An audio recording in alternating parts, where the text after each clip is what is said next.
విశ్వక్ సేన్‌లో విషయం ఉంది. కెరీర్ ఆరంభంలో అతని సినిమాలు ఎక్కువగా సౌండ్ చేసేవి.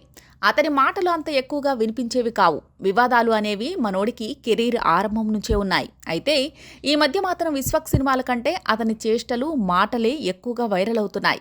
మన గురించి, మన సినిమా, మన పని మాట్లాడాలని అంతా అనుకుంటారు. కానీ విశ్వక్ సేన్ మాత్రం తన సినిమా ప్రమోషన్‌లో చెప్పేదానికి, చేసేదానికి, సినిమాలో చూపించిన దానికి సంబంధం లేకుండా పోతుంది. కాంట్రవర్సీలతో విశ్వక్ సేన్ ఎక్కువగా విమర్శలను ఎదుర్కొంటున్నాడు.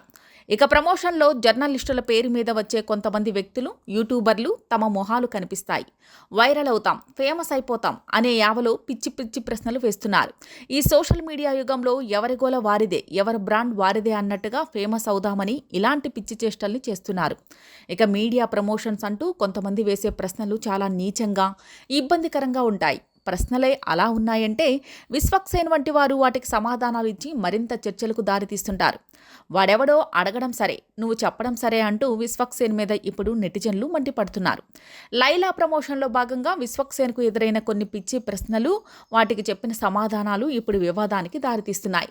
లైలా గెటప్లో ఒంటరిగా తిరగొద్దు అని బాలయ్య చెప్పాడట. లైలా ఫోటోని చూసి ఏం చేసుకోకండి అంటూ డబుల్ మీనింగ్లో విశ్వక్ సేన్ చెప్పడం, మరీ ముఖ్యంగా ఓ యూట్యూబర్ కేపీహెచ్పీ ఆంటీలా ఈ లైలా గెటప్ ఉందని అనడం, దానికి విశ్వక్ సేన్ ఏదో గొప్పగా ఆన్సర్ ఇవ్వడం, ఇవన్నీ కూడా తన స్థాయిని దిగదార్చుకునేలా ఉన్నాయి.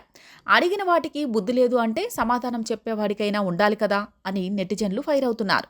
ఇలా చేసుకునే సినిమాను ప్రమోట్ చేసుకోవాలా అని జనాలు మాట్లాడుకుంటున్నారు.